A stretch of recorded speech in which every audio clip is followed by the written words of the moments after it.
महायुती सरकारमधील कॅबिनेट मंत्री अब्दुल सत्तार यांनी केलेल्या कथित घोटाळ्याप्रकरणी हायकोर्टाच्या औरंगाबाद खंडपीठाने दिलेल्या आदेशानंतर त्यांच्यावरती कारवाई व्हावी यासाठी सामाजिक कार्यकर्ते महेश शंकरपल्ली आझाद मैदानामध्ये उपोषणाला बसलेले आहेत। नेमका सत्तार यांनी केलेला घोटाळा काय आहे आणि यांची मागणी काय हे जाणून घेणार आहोत। तुम्ही कालपासून मुंबईच्या आझाद मैदानामध्ये हे आंदोलन करताय, नेमकी मागणी काय आहे आणि औरंगाबाद खंडपीठाने कारवाईचे काय आदेश दिलेले आहेत, काय म्हटलेलं आहे कोर्टाने आदेशात? अब्दुल सत्तार जे आमच्या तालुक्याचे आमदार आहेत आणि 2009 आणि 11 या काळात जे आमदार होते, आमदार असताना त्यांनी आमदार निधी आमच्या 4 ग्रामपंचायतीला दिला होता। त्याच्यात अंबई, अंधारी, सोयगाव आणि फरदापूर तिथे हा जो निधी दिला तो सभागृह बांधण्यासाठी त्यांनी दिला होता। पण हे सभागृह न बनवता त्यांनी त्या निधीचा गैरवापर करत त्यांनी आपल्या संस्थेच्या शाळेच्या खोल्या बनवून घेतल्या। त्यानंतर ह्या प्रकरणामध्ये तत्कालीन तालुका भाजपा अध्यक्ष दिलीप दानेकर काका यांनी या प्रकरणात तक्रार दिली आणि 2016ला ही तक्रार तत्कालीन मुख्यमंत्री आणि आत्ताचे विद्यमान जे गृहमंत्री आणि उपमुख्यमंत्री आहेत देवेंद्र फडणवीस यांच्याकडे ती तक्रार दिली आणि त्यांच्या आदेशानुसार या अब्दुल सत्तारच्या प्रकरणामध्ये CID चौकशी झाली। हे सगळ्यात विशेष गोष्ट आहे आणि ते स्वतः आदेश देऊन चौकशी करतात। चौकशीचा अहवाल त्यांच्या टेबलावर 2018 साली सादर झाला। आता अहवालानुसार देवेंद्र फडणवीस यांनी त्यांच्यावर कारवाई करणे अपेक्षित होती, परंतु त्यावेळेस अब्दुल सत्तार काँग्रेसमध्ये होते। अचानक त्यांनी काँग्रेस सोडली आणि ते भाजप जॉईन करण्यासाठी ते तयार झाले। तशा बातम्यासुद्धा त्यावेळेस व्हायरल झाल्या आणि रात्री 1:20 देवेंद्र फडणवीस यांची त्यांनी तडकाफडकी भेट घेतली होती आणि त्यांनी राजीनामा देऊन भाजपसोबत गेले होते। तर माझा असा स्पष्ट आरोप आहे की देवेंद्र फडणवीस यांनी ही CID चौकशी लावून अब्दुल सत्तार यांना काँग्रेसमधून फोडले होते। त्यानंतर आम्ही सातत्याने पाठपुरावा करत गेलो, परंतु सरकारने आम्हाला दाद दिली नाही। म्हणून आम्ही दोघे आमच्या संभाजीनगरच्या म्हणजेच औरंगाबादच्या उच्च न्यायालयामध्ये दाद मागितली आणि दाद मागून न्यायालयाला विनंती केली की प्रकरणामध्ये शासनाला आदेशित करावे आणि अब्दुल सत्तारवर कारवाई करण्याचे आदेश द्यावे। त्यानुसार जवळपास 5 महिन्यापूर्वी कोर्टाने शासनाला आणि शासनाचे जे गृह विभागाचे प्रधान सचिव आहेत आपले अनूप कुमार सिंग यांना आदेशित केले होते की 2 महिन्यात अब्दुल सत्तारवर कारवाई करा। परंतु त्यावेळेस लोकसभेचे निवडणूक लागलेले होते, त्या कारणाचं त्यांनी ते कारणाचं निमित्त पुढे करून पुन्हा न्यायालयामध्ये 2 महिन्याची आणखीन वाढीव मुदत त्यांनी वाढवून घेतली।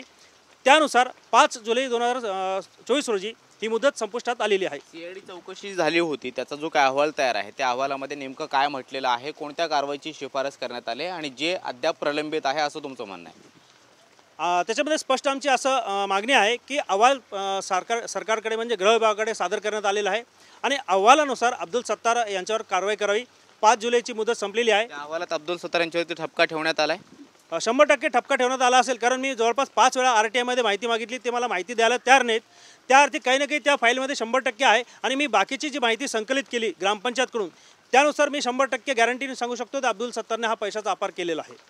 साधारण किती घोटाळ्याचा तुम्ही आरोप करताय, कारण तुम्ही पहिल्यापासून या सगळ्या प्रकरणाचा पाठपुरावा करताय, अगदी चौकशी झाली, अहवाल तयार झाला, मात्र कारवाई प्रलंबित आहे। आता तुम्ही म्हणताय की हायकोर्टानं म्हणजे औरंगाबाद खंडपीठानं ज्या प्रधान सचिवांना सूचना दिलेल्या आहेत त्यांना तुम्हाला भेटायचं आहे, त्यांना भेटून तुम्ही काय सांगणार आहात? त्यांना मला एवढंच विचारायचं आहे की तुम्हाला न्यायालयाने आदेश दिलेले आहेत, 5 सप्टेंबरची मुदत संपलेली आहे, तुमच्यावर सरकारचा दबाव आहे का अब्दुल सत्तारचा दबाव आहे? तुम्ही कारवाई करण्यासाठी का घाबरतात? वारंवार त्याच्यामध्ये वेळ वाढवून घेतात, म्हणजे तुमची मनशा म्हणजे तुमची प्रामाणिक इच्छा नाही की अब्दुल सत्तारवर कारवाई व्हावी, हे मला त्यांना विचारायचं आहे। म्हणून मी त्यांची वेळ मागत आहे। तर कालपासून मी प्रयत्न करत आहे की त्यांनी भेट द्यावी। तुम्ही किती दिवस आंदोलन करणार आहात आणि तुम्ही किती पैशांचा अपार झाल्याचा आरोप करता आहात, तो आकडा नेमका काय आहे? जवळपास मला वाटतं 35 लाखाच्या जवळपास तो आकडा आहे त्यावेळेसचा 2009 ते 11 दरम्यानचा आणि 35 लाखाचा हा घोटाळा आणि अपार झालेला आहे आणि जोपर्यंत सरकार यावर कारवाई करत नाही तोपर्यंत मी ह्याचा म्हणजे पाठपुरावा करणार आहे आंदोलनाच्या माध्यमातून आणि न्यायालयामध्ये अवमान याचिका दाखल करून सुद्धा। तर आपण पाहतोय की महेश शंकरपल्ली आपल्यासोबत होते आणि ते मुंबईच्या आझाद मैदानामध्ये आंदोलन करतायत। अब्दुल सत्तार यांच्यावरती CID चौकशी करून जो काही अहवाल तयार झालेला आहे त्या अंतर्गत कारवाई व्हावी अशी त्यांची मागणी आहे आणि औरंगाबाद खंडपीठानं हायकोर्टाच्या जे काही आदेश प्रधान सचिव यांना दिलेले आहेत त्याचं तंतोतंत तातडीनं पालन व्हावं ही एक त्यांची प्रमुख मागणी आहे। त्यासाठी ते प्रधान सचिव यांना भेटण्याची इच्छा व्यक्त करतायत। बाकी अधिकाऱ्यांशी भेटण्याचा त्यांना सल्ला देण्यात आलेला होता, मात्र त्यांनी ती भेट नाकारलेली आहे। त्यामुळे महेश शंकरपल्ली यांचं हे आंदोलन किती दिवस आझाद मैदानामध्ये होतं आणि ते त्यांच्या ज्या काही मागण्या आहेत त्याकडे प्रधान सचिव कशा पद्धतीने पाहतात हे पाहणं महत्त्वाचं असणार आहे। व्हिडिओ जर्नलिस्ट रोशन गायकवाड सोबत कृष्णा सोनारोडकर, TV9 मराठी, मुंबई।